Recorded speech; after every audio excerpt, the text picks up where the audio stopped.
Rachel and Kelley, because this is a sacred moment, it is with great reverence that I now ask you to declare your intent. You both stand before me having requested that I marry you. You both do this on your own free will with no pressure upon you from any other person.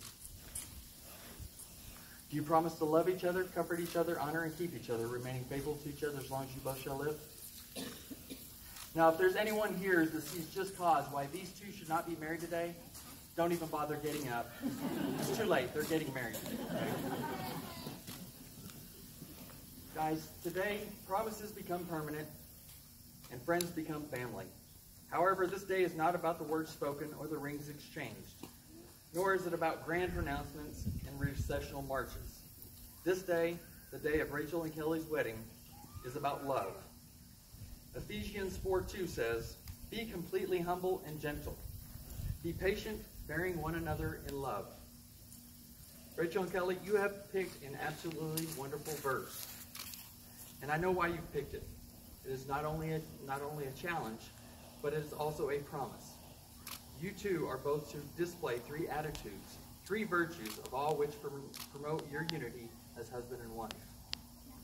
Now, this first virtue you need to have, the first attitude that every married couple needs to have, is humility. This is the opposite of pride.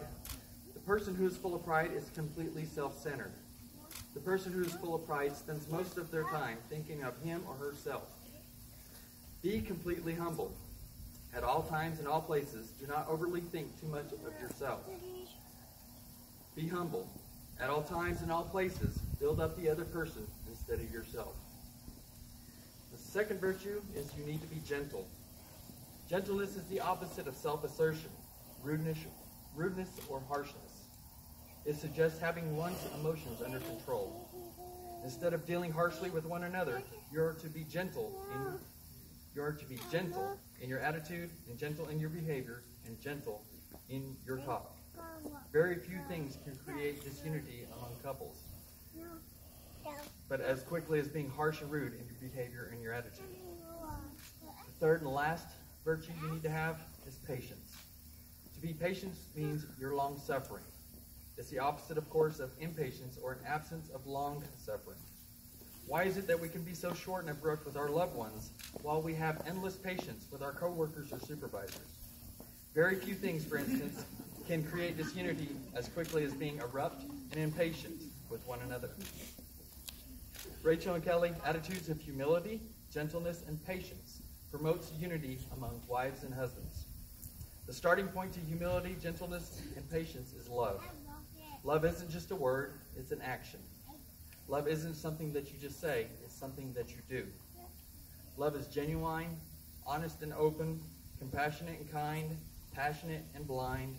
Love doesn't know space nor time, nor does it look through jealous eyes.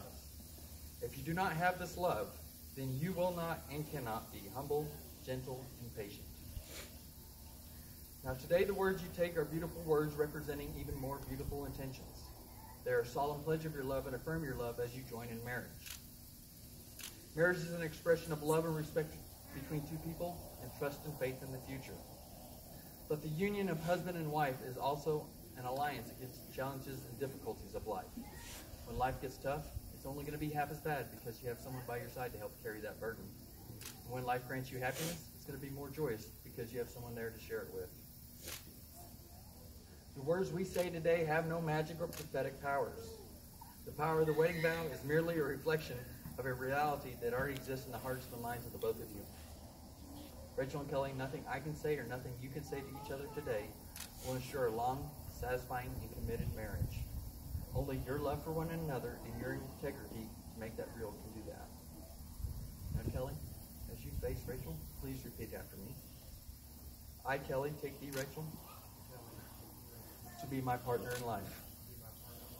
I promise to walk by your side through the good and the bad, and wherever our journey may lead, I will share it all with you.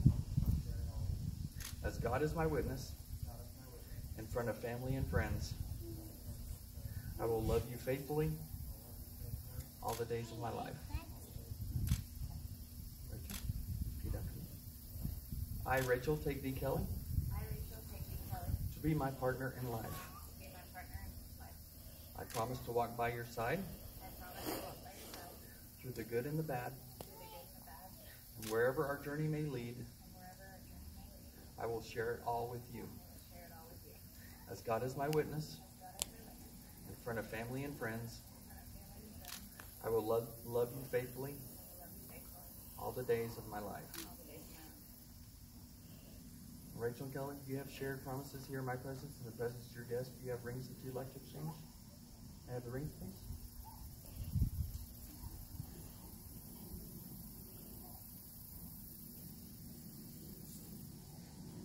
Guys, wedding rings serve as a symbol of the promises you have just spoken to each other.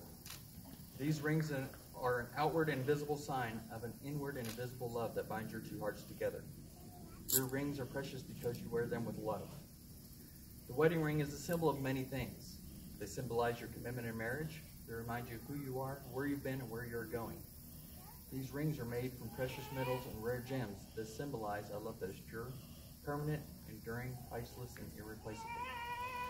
So as you wear these rings through time, they will reflect not only who you are as individuals, but also who you are as a couple. So whenever you look at these rings every day, may it forever remind you of the promises you have spoken to each other.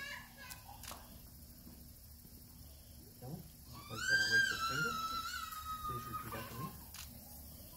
This ring I give in token and pledge as a sign of my love and devotion. With this ring I thee wed.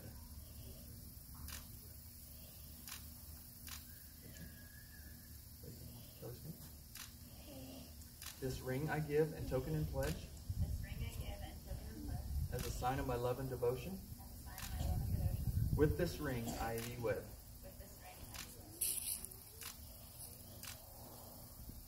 Guys, it's pretty much downhill from here. The ceremony, okay? The ceremony, not your marriage, the ceremony. Yeah, that came out totally wrong, didn't it? So every wedding I do, I try to think of what I can tell my couples. I've been married 19 years, and I'm learning. Marriage is work. You've got to work constantly. And it's 100% from each of you every day. It's not a 50-50 deal. So you guys are going to need to work at this marriage 100% at all times, okay? Remember, love is an action verb. You need to love each other actively each and every day, okay? Every couple is allowed to have, let me change it to disagreements. I don't like the word arguments. I don't like fights. It's disagreements, because that's what causes it, disagreements. You guys have all the disagreements you want. Any married couple has them, okay? Just remember, you guys are having this disagreement as best friends, okay? Always remember that it's not you versus your spouse. It's you and your spouse together versus the problem that's causing that disagreement. Very last suggestion I'm going to give you guys. If you guys have a disagreement that's so bad, that's got you upset, and you're just tired of working it out, and you want to go to bed, do not go to bed angry. Work that problem out. I would hate for you two to just say, I'm tired, I need to go to bed, and regret waking up in the morning not changing what you could have changed earlier. Life is too short nowadays. So always, never go to bed angry.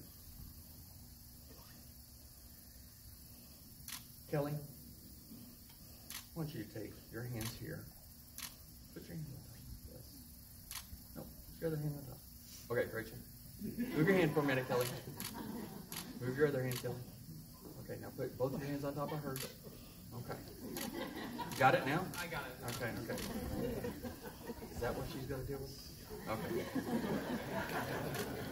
At least she's patient. She's got that virtue. Got that virtue. Now, look at your hands on top of hers. I want you to really remember this moment and really cherish it. Because this is going to be the first and only time you have the upper hand in this marriage. Okay? Just remember that. Told you had it coming. Guys, to make your relationship work will take love, and this is the core of your marriage and why you're here today. It will take trust to know that in your heart you truly want what is best for each other. It will take dedication to stay open and learn and grow together. It will take faith to go forward without exactly knowing what the future holds.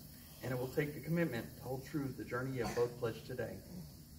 Rachel and Kelley, since you have consented together in holy matrimony, and you have pledged yourselves by each other by giving your vows and the giving of rings, and by declaring your commitment of love before God and all these witnesses, according to the state laws of Oklahoma and the power vested in me, I now pronounce you husband and wife.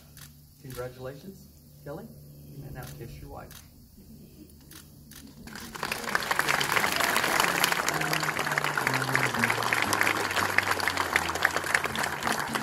Ladies and gentlemen, it is my privilege to introduce to you for the very first time, Mr. and Mrs. Kelley and Rachel Dittmeyers.